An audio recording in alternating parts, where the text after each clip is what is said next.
पहले जब हम लोग अध्यात्म की रूप से चलते थे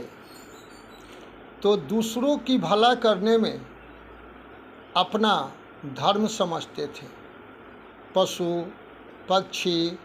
आदमी और अपने संबंधी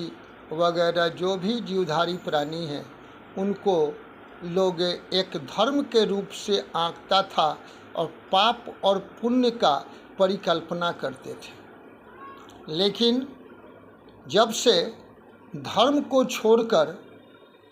विज्ञान की प्रगति की ओर मनुष्य जितना आगे बढ़ा है उतना ही उसकी मनोवृत्ति और प्रवृत्ति नीचे की ओर गिरते चली गई है। पहले जो भी मकान बनता था उसमें अपने रहने के साथ साथ परिंदों का भी रहने के लिए एक जगह बना दिया जाता था कि कहीं से कोई परिंदा आएगा और उसमें अपना ठहराव करेगा, रात्रि विश्राम करेगा या उसमें अपना आश्रय बना करके अपना वंश को आगे बढ़ाएगा। साथ ही साथ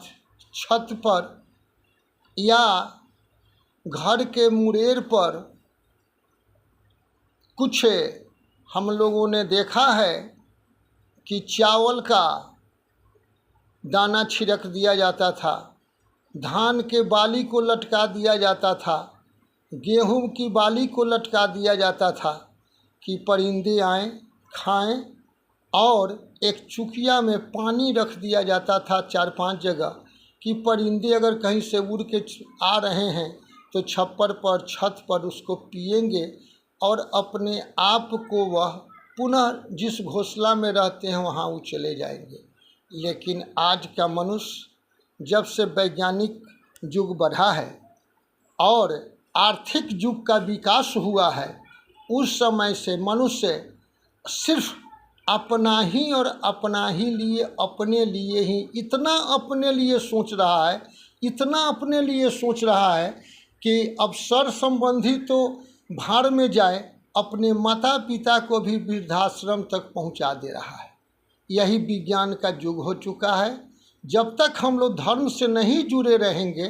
तब तक समाज का, देश का कल्याण नहीं होगा। इसलिए सदा भी जीवन में अपने धर्म से जुड़े रहें, उसके बाद ही आपका परिवार का विकास होगा, आपका आर्थिक समृद्धि होगी और घर की सुख और शांति हम